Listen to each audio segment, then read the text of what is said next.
Winston Churchill l'avait soigneusement orchestré. La conquête de la Sicile devait démontrer l'excellence militaire britannique au monde entier. Montgomery, le héros de l'Allemagne, devait s'emparer de Messina et prouver que la Grande-Bretagne était toujours à la tête de l'Alliance occidentale. Les Américains fournissaient des troupes de soutien, une protection des flancs, et apprenaient des professionnels britanniques. Puis arriva le 17 août 1943, et le téléphone de Churchill sonna. Une nouvelle annonça, un coup qui réduisit à néant son récit soigneusement construit. Les Américains avaient atteint Messina les premiers, non par accident, ni par chance, mais par une compétition délibérée. George S. Patton avait battu Montgomery dans une course que Churchill n'avait pas autorisée, et Montgomery ignorait toute sa participation. Jusqu'à sa défaite, les paroles de Churchill lorsqu'il apprit le triomphe de Patton révélèrent tout sur la fierté britannique, l'ambition américaine, et le moment où Churchill réalisa que l'équilibre des forces militaires avait basculé à jamais. Voici l'histoire de l'appel téléphonique qui a tout changé. En mai 1943, alors que Churchill préparait l'opération Husky, le débarquement en Sicile l'occupait constamment. Il voyait la Sicile comme bien plus qu'un simple objectif militaire. C'était une affirmation de la pertinence continue de la Grande-Bretagne dans la guerre.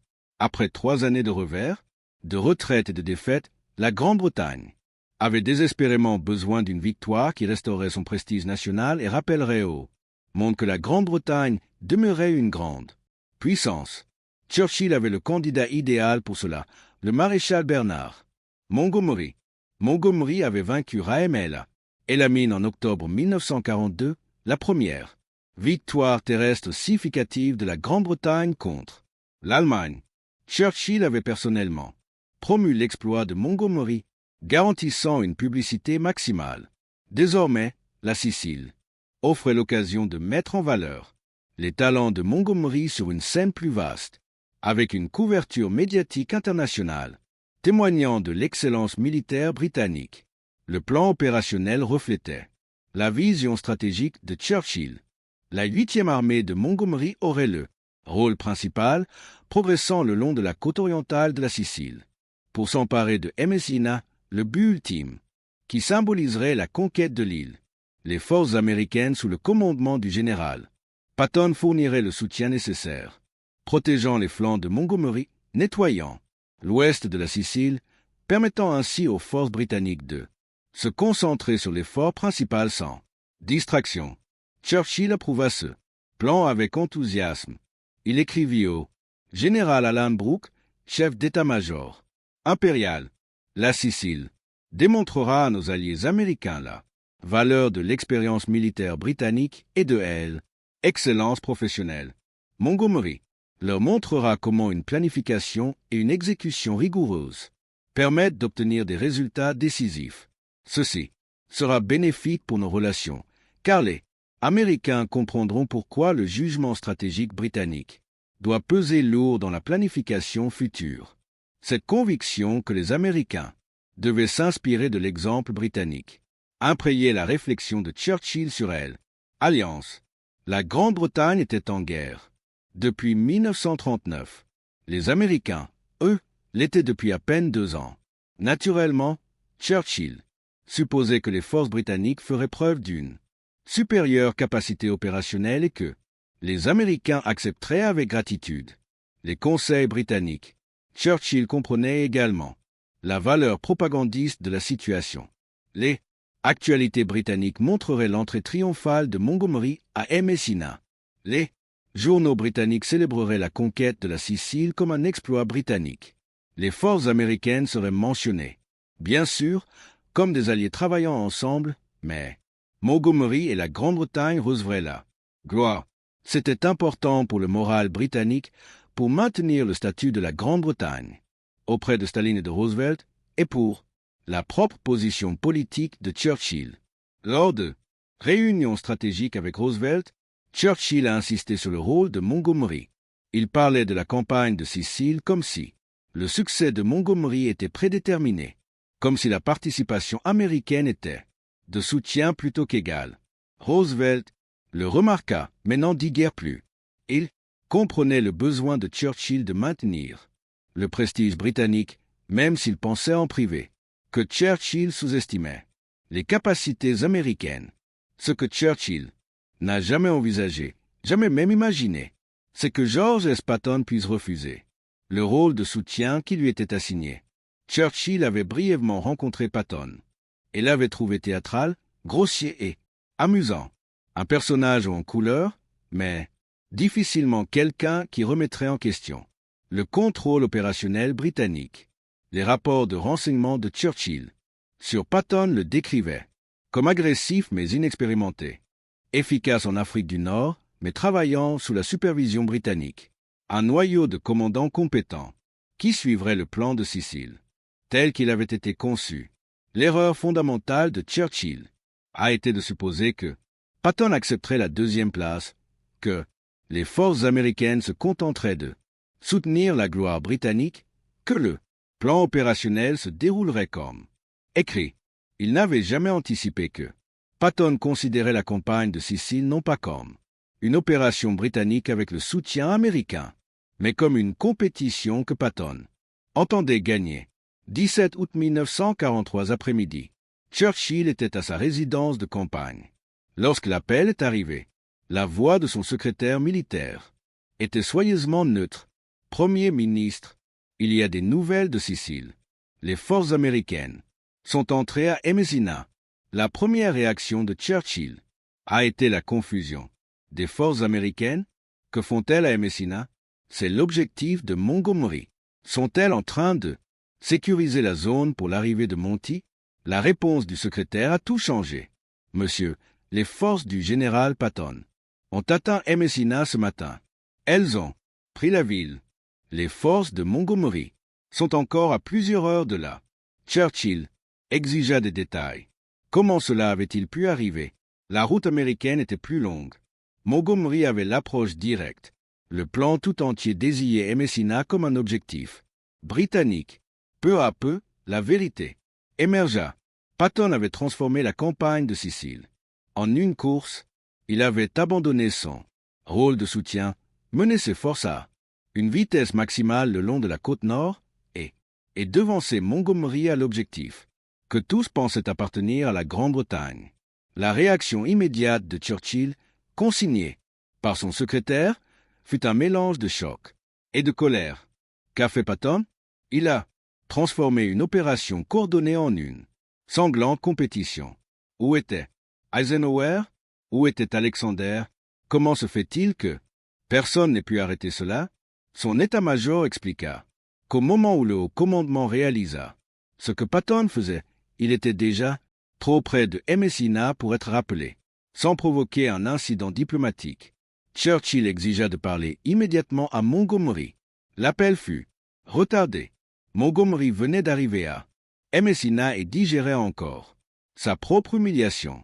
Lorsqu'ils finirent par se parler, la voix de Montgomery était tendue, d'une fureur contenue. Monsieur le Premier ministre, les Américains ont ridiculisé la planification opérationnelle. Patton a traité la campagne de Sicile comme un événement sportif. Il a sapé la coordination des Alliés pour sa gloire personnelle. Churchill compatit, mais reconnut aussi la réalité politique. La presse américaine célébrerait la réussite de Patton.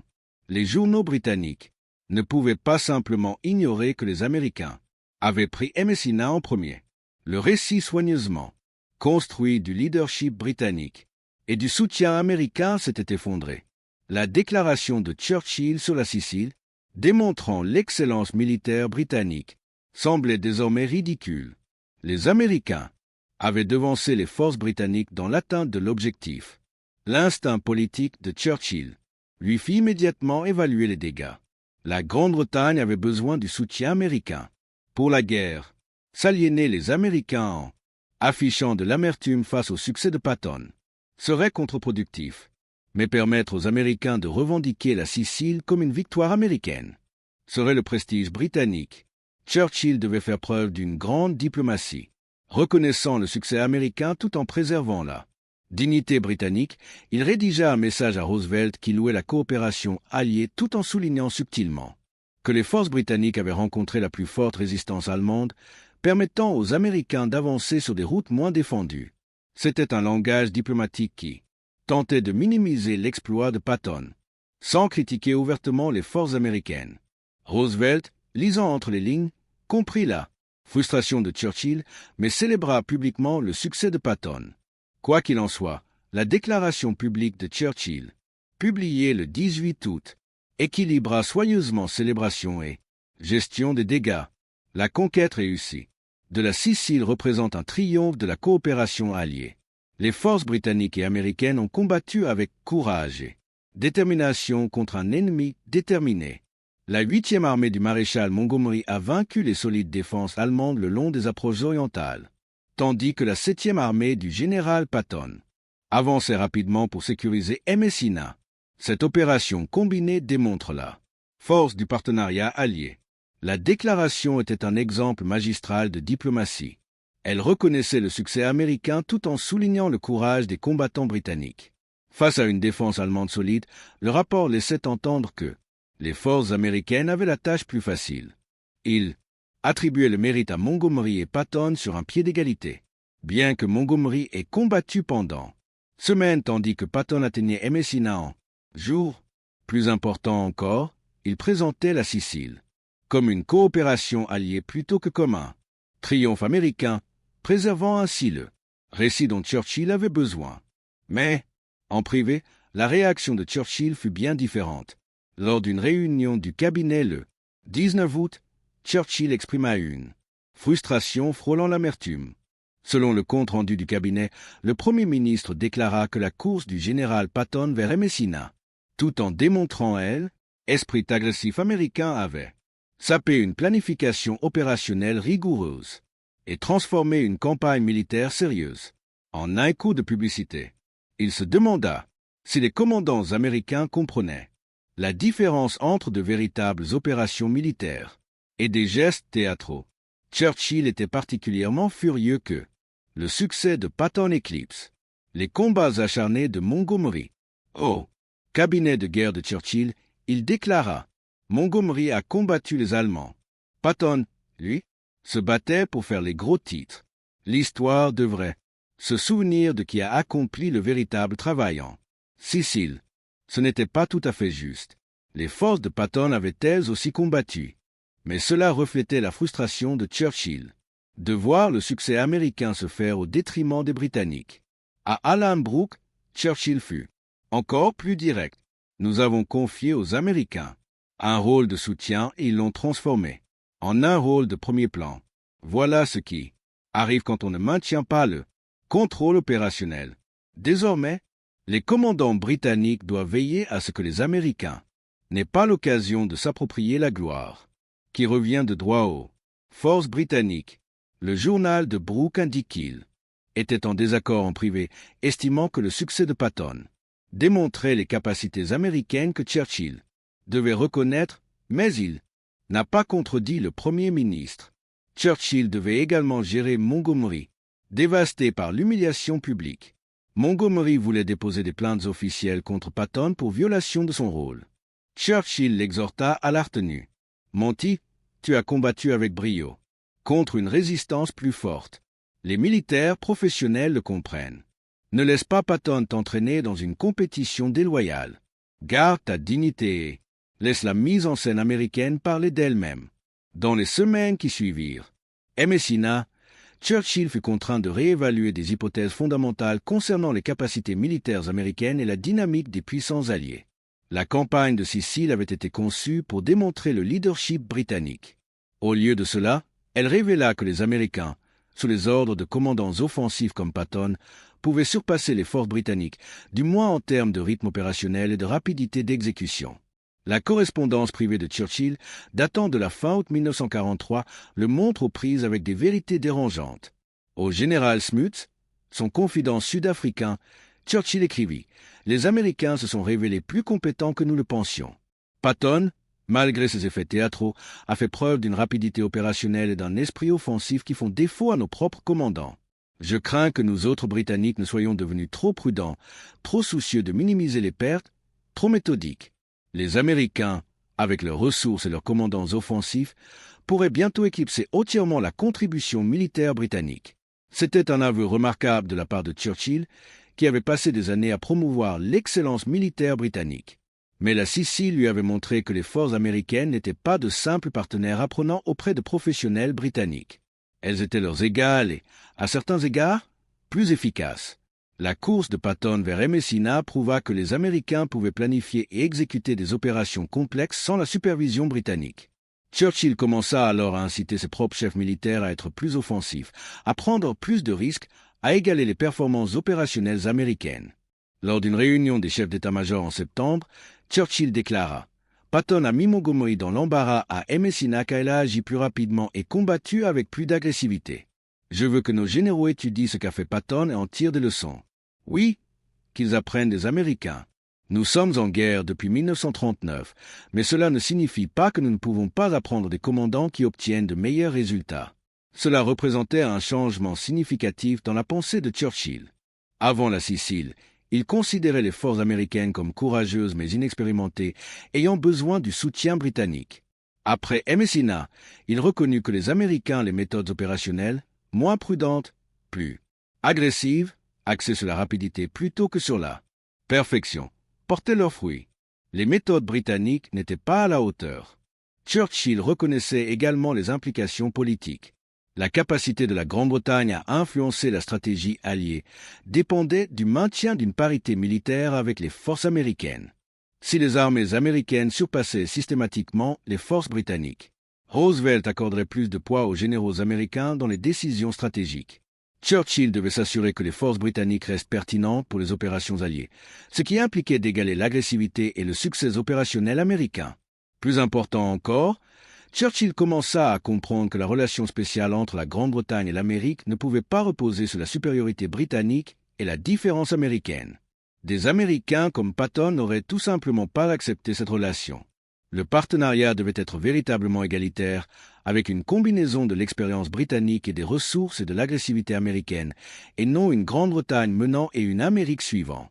L'évolution du regard que Churchill portait sur Patton offre un aperçu de sa réévaluation des capacités militaires américaines. D'abord sceptique envers Patton, qu'il jugeait théâtral et indiscipliné, Churchill en vint à respecter son excellence opérationnelle, tout en restant mal à l'aise avec ses méthodes et sa personnalité. En novembre 1943, Churchill dit à Roosevelt « Votre général Patton est le commandant militaire le plus atypique que j'ai rencontré. Il allie un sens du spectacle qui embarrasserait la plupart des officiers des capacités opérationnelles qui surpassent celles de la plupart de nos professionnels. Je n'apprécie ni ses méthodes, ni son langage, ni sa gestion du protocole. Mais je ne peux nier ses résultats. La bataille de Sicile a prouvé qu'il comprend mieux la guerre de mouvement moderne que nombre de généraux ayant le double de son expérience. » C'était un compliment de taille de la part de Churchill, en particulier l'aveu qu'un général américain comprenait mieux la guerre que des commandants britanniques expérimentés. La reconnaissance par Churchill des capacités de Patton reflétait son acceptation plus générale du fait que la maturité militaire américaine avait dépassé les attentes britanniques. Lorsque les incidents de gifle de Patton furent rendus publics en novembre 1943, Churchill fut confronté à une nouvelle épreuve de l'évolution de ses opinions. Une partie de lui voulait utiliser le scandale pour ternir la réputation de Patton. Voilà la preuve que cet Américain agressif était indiscipliné et inapte au commandement. Mais Churchill reconnaissait également que si Patton était relevé de ses fonctions, les forces alliées perdraient leur commandant opérationnel le plus offensif. Il conseilla en privé à Eisenhower de maintenir Patton en poste malgré la controverse. Une recommandation remarquable, étant donné le scepticisme initial de Churchill à l'égard des commandants américains. En 1944, lorsque la troisième armée de Patton traversa la France à toute vitesse, Churchill avait pleinement accepté les enseignements de Messina. Il écrivit dans son journal « Patton atteint des rythmes d'avancée qui dépassent tout ce que nous, Britanniques, avons réalisé dans cette guerre. Ses méthodes restent théâtrales et sa personnalité demeure difficile mais les résultats importent, plus que le style. Si la Grande-Bretagne avait un général avec l'esprit offensif de Patton et le rythme opérationnel, combiné à la planification minutieuse de Montgomery, nous aurions le commandant parfait. Comme ce n'est pas le cas, nous devons être reconnaissants aux Américains d'avoir Patton. La dernière évaluation publique de Churchill sur Patton figure dans ses mémoires de guerre, publiées dans les années 1950. Le général Patton était parmi les commandants alliés les plus controversés, célébré par certains comme un guerrier audacieux, critiqué par d'autres comme un homme imprudent et indiscipliné. Mon propre point de vue a évolué tout au long de la guerre. Au départ, je le trouvais théâtral et inapte au commandement. La Sicile a changé mon évaluation. Sa prise de Messina, obtenue grâce à des opérations, l'audace et la rapidité ont démontré des capacités que je n'attendais pas des commandants américains. Patton a prouvé que les forces américaines possédaient non seulement une supériorité matérielle, mais aussi une excellence opérationnelle. Que la Grande-Bretagne ait trouvé cela facile à reconnaître est une autre question, mais c'était indéniablement vrai. Plus révélateur encore, Churchill ajouta « Messina m'a appris que les Américains n'accepteraient pas de rôle de soutien dans cette alliance. Ils exigeaient et méritaient un partenariat égal. » La course de Patton vers la Sicile m'a forcé à reconnaître cette réalité plus tôt que je ne l'aurais fait autrement. La relation spéciale entre la Grande-Bretagne et l'Amérique devait être fondée sur une véritable égalité et non sur la supériorité britannique et la différence américaine. C'était peut-être inconfortable pour la fierté britannique, mais c'était nécessaire au succès des Alliés et au partenariat d'après-guerre qui allait définir l'alliance occidentale. Le cheminement de Churchill, de l'attente d'un leadership britannique et d'un soutien américain à l'acceptation d'un véritable partenariat, fut douloureux et difficile. Mais Messina marqua le tournant, le moment où il reconnaît que la puissance militaire américaine, incarnée par des commandants comme Patton, signifiait que la Grande-Bretagne ne pouvait plus assumer automatiquement le leadership de l'Alliance occidentale.